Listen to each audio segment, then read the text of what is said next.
ETF index mutual funds నేర్చుకుని stock మార్కెట్లో రాణించాలనుకుంటున్నారా? వెంటనే ఈ నెంబర్కి కాల్ చేయండి.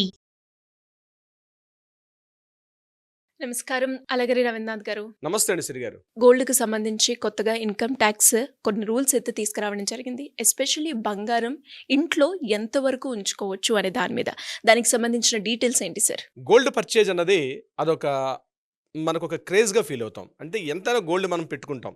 అంటే గోల్డ్ బాండ్స్లో కొంటాం, గోల్డ్ ఆర్నమెంట్స్లో తీసుకుంటాం, గోల్డ్ బార్స్లో తీసుకుంటాం, బిస్కెట్ రూపంలో తీసుకుంటాం, రకరకాల రూపంలో గోల్డ్ని పర్చేజ్ చేసి మన ఇంట్లో స్టోర్ చేసుకుంటాం. కానీ ఎంతవరకు అంటే ఎన్ని గ్రామ్స్ వరకు గోల్డ్ పర్చేజ్ చేయొచ్చు, దీని మీద లిమిటేషన్స్ ఉన్నాయి.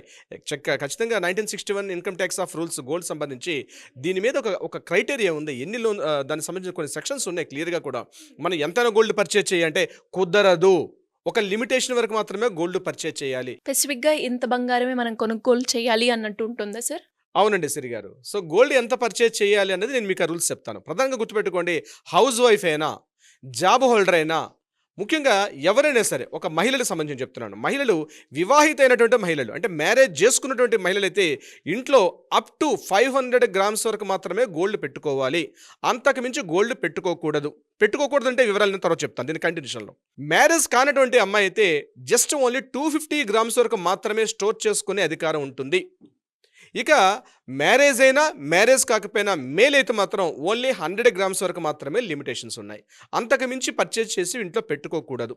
పర్చేజ్ చేసి పెట్టుకుంటే ఏమవుతుంది, ఒకవేళ ఇన్కమ్ ట్యాక్స్ రైట్స్ అయ్యేటప్పుడు ఆ ఎక్స్ట్రా ఏదైతే మీరు ఇప్పుడు నేను చెప్పినటువంటి ఈ క్రైటీరియా కాకుండా అదనంగా ఎంతైతే గోల్డ్ పెట్టుకుంటారో దాని మీద మీరు ప్రూఫ్స్ చూపించాలి. ఒకవేళ ప్రూఫ్స్ మీరు చూపించకపోతే ఆ మొత్తాన్ని పూర్తిగా ఇన్కమ్ ట్యాక్స్ వాళ్ళు స్వాధీనం చేసుకునే హక్కు ఉంటుంది ఇన్కమ్ ట్యాక్స్ డిపార్ట్మెంట్కి. అంటే సరైనటువంటి పత్రాలు, అంటే మీరు ఎంత రూపంలో పర్చేజ్ చేశారు, ఏ కారణాల రీత్యా పర్చేజ్ చేశారని మీరు సరైనటువంటి ఆధార రేటుని రుజువు పత్రాలు చూపించకపోతే ఆ ఎక్స్ట్రా ఉన్నటువంటి గోల్డ్ ఏదైతే ఉందో పూర్తిగా గవర్నమెంట్ స్వాధీనం చేసుకుంటుంది. No doubt at all. ఇంకా నేను మరి కాస్త క్లియర్గా చెప్తాను. వారసత్వ రూపంగా ఉన్నటువంటి గోల్డ్ ఏదైతే ఉందో దానికి పెద్దగా మీరు సరైన పత్రాలు చూపిస్తే దాని మీద ఎటువంటి కూడా రైట్స్ అయితే ఉండదు, దాని మీద ఎటువంటి ట్యాక్స్ కూడా చెల్లించాల్సిన అవసరం అయితే ఉండదు. ఓకే, అలా కాకుండా నేను చెప్పినటువంటిది మీరు పర్చేజ్ చేసినటువంటిది గోల్డ్ విషయంలో మాత్రం తప్పనిసరిగా ఈ లిమిటేషన్స్ ఉంటుంది. 500 అంటే మ్యారేజ్ అనేటువంటి అమ్మాయిలు అయితే ఖచ్చితంగా వాళ్ళైతే 500 గ్రామ్స్ వరకు పెట్టుకోవచ్చు. మ్యారేజ్ కానటువంటి అమ్మాయిలు 250 గ్రామ్స్ పెట్టుకోవచ్చు. మేల్ అయితే మేల్ ఓన్లీ 100 గ్రామ్స్ వరకు పెట్టుకోవచ్చు.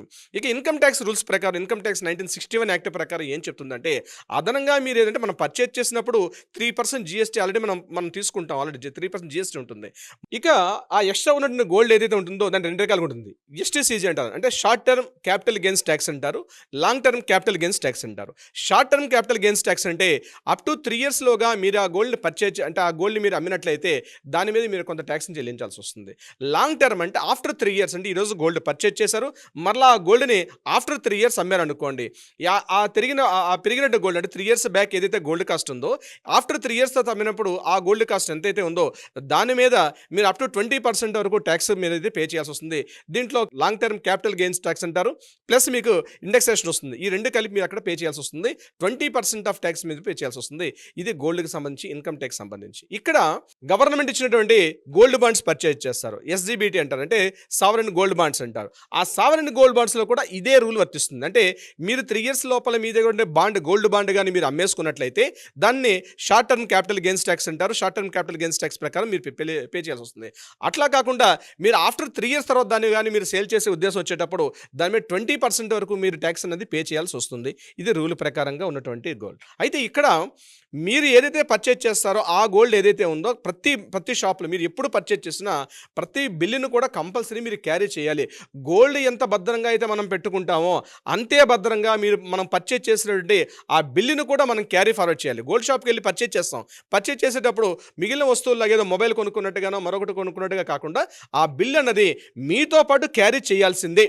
బిల్లు లేకపోతే ఫ్యూచర్లో అసలు ఇబ్బందులు వచ్చే అవకాశం కూడా ఉంటుంది. ముఖ్యంగా ట్యాక్స్ ఫైలింగ్ అంటే వ్యక్తిగతంగా పర్సనల్ ట్యాక్స్ ఫైలింగ్ చేసేటప్పుడు కానీ ఇతరత్ర సంబంధించిన విషయాల్లో సడన్గా ఈ గోల్డ్ సంబంధించి ఏమైనా ఐటీ రైట్స్ కానీ ఇతరత్ర ఏమైనా సడన్గా వచ్చేటప్పుడు ఈ బిల్లు లేకపోతే చాలా ఇబ్బందులు ఎదుర్కొనే అవకాశం ఉంటుంది. కాబట్టి గోల్డ్ ఎంత అవసరంతో మనం పర్చేజ్ చేస్తామో అట్ ద సేమ్ టైం ఆ యొక్క రిసిట్ కూడా చాలా ఇంపార్టెంట్, అది గుర్తుపెట్టుకోవాలి. ఇక్కడ మళ్ళీ ఏం చెప్తున్నాయంటే ఒక రోజులో అప్ టు 2 lakhs వరకు మాత్రమే మనం గోల్డ్ పర్చేజ్ చేసే అవకాశం ఉంటుంది వితౌట్ పాన్ కార్డ్ లేకుండా.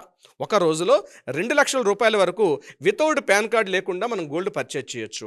లేదు అబౌట్ 2 lakhs రూపీస్ మనం about 2 lakhs worth of gold purchase చేయాలంటే ఖచ్చితంగా మనకి దగ్గర పాన్ కార్డ్ అయితే ఖచ్చితంగా నమోదు చేయాలి. ఎప్పుడైతే మనం అబౌట్ 2 lakhs మనం పర్చేజ్ చేస్తామో అక్కడ మనకి ఐడెంటిఫికేషన్ వస్తుంది, మనం ఎంత గోల్డ్ పర్చేజ్ చేస్తున్నాం ఉంది ఆల్రెడీ రికార్డ్స్లో ఉంటుంది. ఇది గుర్తుపెట్టుకోవాల్సిన అవసరం ఉంది. సో ఇక్కడ గోల్డ్ పర్చేజ్ చేసేటప్పుడు మిగిలిన వస్తువులను పర్చేజ్ చేసినట్టు కాకుండా గోల్డ్ పర్చేజ్ చేస్తున్నప్పుడు మనం ఖచ్చితంగా కొన్ని రూల్స్ పెట్టుకోవాలి. ఎంత గోల్డ్ పర్చేజ్ చేస్తున్నాం, ఎవరికైనా ఇస్తున్నామా, ఒకవేళ ఎవరికైనా గిఫ్ట్ రూపంగా ఇస్తున్నామా, దానికి సంబంధించిన ఒక పత్రాలు కూడా పెట్టుకోవాల్సిన అవసరం ఉంటుంది. మీ ఇంట్లో ఎంత గోల్డ్ ఉంది ఆ గోల్డ్ను కూడా ఇప్పుడు గుర్తుపెట్టుకోండి. ఇప్పుడు నేను స్టార్టింగ్ ఈ వీడియో మొదట్లో నేను చెప్పినట్టుగా ఎంతవరకు గోల్డ్ ఉండాలో అంతవరకు గోల్డ్ పెట్టుకోవాలి తప్పించి అబౌవ్ గోల్డ్ ఉంటే తప్పనిసరిగా దానికి మీ దగ్గర ట్యాక్సెస్ పే చేయాలి. ఎంత ట్యాక్స్ ఉంటుందంటే అబౌట్ 20% ఆఫ్ ట్యాక్స్ పే చేసి మీరు ఆ గోల్డ్ పర్చేజ్ చేసి పెట్టుకోవచ్చు. అది ఎంత గోల్డ్ పర్చేజ్ చేస్తున్నా దాని మీద ట్యాక్స్ పర్చేజ్ చేసుకోవచ్చు. ఇప్పుడు నేను చెప్పినట్టు లిమిటేషన్స్ కాకుండా ఎక్స్ట్రా ఎంత పే చేసిన అంటే 1 గ్రామ్ ఎక్స్ట్రా పర్చేజ్ చేసినా దానికి కూడా మీరు ఖచ్చితంగా ట్యాక్స్ పే చేయాలి. ఇది కూడా ఏంటంటే ఎంత ట్యాక్స్ పే చేయాలన్నది ఇందాక నేను చెప్పినట్టుగా షార్ట్ టర్మ్ క్యాపిటల్ గెయిన్స్ ఉంటుంది. అంటే మనం ఏదైతే మనం ట్యాక్స్ ఫైల్ చేస్తామో మనకు ఒక లిమిటేషన్స్ ఉంటే దాని తగ్గట్టుగా అడ్జస్ట్మెంట్ అవుతుంది షార్ట్ టర్మ్ క్యాపిటల్ గెయిన్స్ ట్యాక్స్లో. అదే లాంగ్ టర్మ్ క్యాపిటల్ గెయిన్స్లో ఏమవుతుందంటే అక్కడ కూడా ఇదే రూల్స్ వర్తిస్తుంది. అట్ ద సేమ్ టైం మనకి ఇండెక్సేషన్ తాలూకా 10% కూడా మనకు వచ్చే అవకాశం కూడా ఉంటుంది. అంటే గోల్డ్ పర్చేజింగ్ అనేది మెయిన్గా గుర్తుపెట్టుకోవాల్సింది అంటే మిగిలిన వస్తువులు పర్చేజ్ చేసినట్టుగా కాకుండా ఖచ్చితంగా ఈ బేసిక్ రూల్స్ అనేది తెలియాలి. ఇక గోల్డ్ పర్చేజ్ చేసేటప్పుడు అది మనం బిస్కెట్ రూపంలో తీసుకున్నామా, బార్ రూపంలో తీసుకున్నామా, లేదా బాండ్స్ రూపంలో తీసుకున్నామా, ఆర్నమెంట్ రూపంలో తీసుకున్నామా, ఇవన్నీ కట్ చేసుకొని ఇవన్నీ కూడా కన్సిడర్ చేస్తారు. అంటే సార్ ఇక్కడ మళ్ళీ డౌట్ వస్తుంది, సార్ ఇక్కడ మేము గోల్డ్ బిస్కెట్ అయితే ఎంతైనా పెట్టుకోవచ్చా, ఆర్నమెంట్గా రూల్స్ వర్తిస్తాయని కాదు. మీరు గోల్డ్ అనేది ఆర్నమెంట్ రూపంలో ఉన్నా, బాండ్స్ రూపంలో ఉన్నా, బార్స్ రూపంలో ఉన్నా, బిస్కెట్ రూపంలో ఉన్నా మొత్తం అంతా కూడా కన్సిడర్ చేస్తారు. సో ఆర్నమెంట్లో ఎక్కువ ఉంటుందని, బార్స్ రూపంలో తక్కువ ఉంటుందని, లేదా బిస్కెట్ రూపంలో ఉంటే ఎక్కువ ఉంటుంది అట్లా కాకుండా గోల్డ్ అనేది అది ఏ షేప్లో ఉన్నప్పుడు కూడా దాన్ని గోల్డ్గానే కన్సిడర్ చేస్తారు. కాబట్టి నేను చెప్పేది ఏదైతే ఇప్పుడు 500 grams నేను చెప్పానో అంటే మ్యారేజ్ అయిన అమ్మాయి ఏదైతే 500 grams ఉంటుందో అది బార్ రూపంలో ఉన్నా, బిస్కెట్ రూపంలో ఉన్నా, లేదా బాండ్స్ రూపంలో ఉన్నా, లేదా ఆర్నమెంట్ రూపంలో ఉన్నా, ఎలా ఉన్నా ఒకటే కన్సిడర్ చేస్తారు. అంటే ఇందులో ఎక్కువ ఉంది కాబట్టి తక్కువ చూపించవచ్చు అంటే అట్లాంటి రూల్స్ ఉన్నాయి మనకి 1961 ఇన్కమ్ ట్యాక్స్ రూల్స్ అనేవి చెప్పట్లేదు. కాబట్టి ఇప్పుడు ఏదైతే మనం చెప్పుకున్నాం రూల్స్ అండ్ రెగ్యులేషన్స్ దీని తగ్గట్టుగా మీ యొక్క ట్యాక్స్ డిడక్షన్స్, ట్యాక్స్ ఎగ్జామ్షన్స్ అని పెట్టుకొని దాని తగ్గట్టుగా వెళ్తే మీకు ఫ్యూచర్లో భవిష్యత్తులో ఏదైనా ఇబ్బందులు రాకుండా ఉండే అవకాశం కూడా ఉంటుంది. సిరి గారు, great information sir. Thank you so much. Thank you so much అండి సిరి గారు. సుమన్ టీవీలో మీ పర్సనల్ అండ్ బిజినెస్ ప్రమోషన్స్ కోసం కింది నెంబర్కి కాంటాక్ట్ చేయండి.